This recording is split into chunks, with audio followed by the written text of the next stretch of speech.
अस्सलाम वालेकुम दोस्तों, वीडियो देखने से पहले हमारे चैनल को सब्सक्राइब कर लें और नीचे दिए गए बेल आइकन को क्लिक कर दें ताकि बाकायदगी के साथ हमारी वीडियो आप तक पहुंच सके। सिपा सालार अपनी अपनी फ़ौजों की तंजीम और तरबियत में मशगूल रहे। लड़ाई का छठा दिन रजब 15 अगस्त 236 का चौथा हफ्ता था। सुबह दोनों फ़ौजें नहायत खामोशी से एक दूसरे के सामने सफ़े आरा हुई, मगर हर तरफ बिल्कुल सन्नाटा था। कोई नहीं जानता था इस खामोशी के अंदर खाको खून आतिशो आन के किस कदर तूफान पोशीदा है। रूमी कल्ब से आगे बढ़े और मुसलमान कल्ब के लश्कर के सामने आकर पुकारा कि मुसलमानों के सालारे आज़म सामने आए। ये सुनकर सैयदना अबू उबैदा रज़ी अल्लाह अन्हु आगे बढ़े तो सैयदना खालिद रज़ी अल्लाह अन्हु इन्हें रोकने लगे, मगर वो न रुके और कहा, अगर मैं शहीद हो जाऊं तो फ़ौज के सालारे आज़म तुम होगे। अबू उबैदा रज़ी अल्लाह अन्हु रूमी सालार जरजीर से मुकाबला शुरू हुआ। दोनों गज़ब के शमशीर जन थे। दोनों फ़ौजें ये मंजर देख रही थी। अबू उबैदा रज़ी अल्लाह अन्हु ने आगे बढ़कर रूमी सालार को नहायत तेज़ी से वार किया और सैयदना अबू उबैदा रज़ी अल्लाह अन्हु की तलवार ने इसे ढेर कर दिया। फिर कुछ देर अपने घोड़े पर इस मंजर को देखते रहे।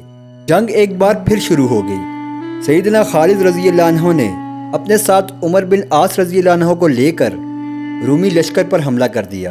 इस तरह तमाम सहाबा इकराम ने अपने अपने दस्तों को लेकर रूमियों पर हमला किया। सैयदना खालिद रज़ी अल्लाह अन्हु का मंसूबा ये था कि रूमी सवारों को भगा दिया जाए, फिर पैदल फौज से निपटना आसान होगा।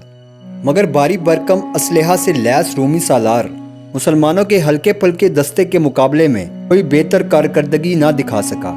इस रोज़ के मार्के की खास बात यह थी, रूमियों की अरमानी फौज ने बड़ी मजबूती से अपने आप को संभाले रखा, मगर सैयदना खालिद रज़ी अल्लाह अन्हु ने कल्ब की तरफ से हमला आवर होकर अरमानियों को भगाने में कामयाब हो गए।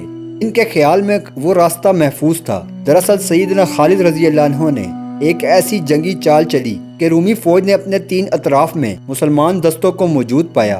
सिर्फ एक तरफ से उन्हें खुली जगह नजर आ रही थी।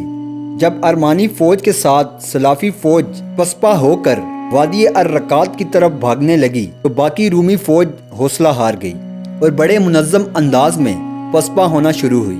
सैयदना खालिद रज़ी अल्लाह अन्हु को इसी वक्त का इंतज़ार था। उन्होंने अपने महफूज ताज़ा दम दस्ते को हुक्म दिया कि इनका ताक़ुब करो। अभी सूरज अपनी पूरी बुलंदी पर नहीं पहुंचा था कि पूरी रूमी फौज जो पैदल दस्तों पर मुश्तमिल थी मैदान जंग से फरार हो गई। मुस्लिम दस्तों को सैयदना खालिद रज़ी अल्लाह अन्हु ने हुक्म दिया कि रूमियों की फौज के लिए शुमाली रास्ता बंद कर दिया जाए। अगरचे हज़ारों रूमी शुमाल की तरफ भागने में कामयाब हो गए, मगर बाकियों ने वादी अल-रकात की तरफ रुख किया।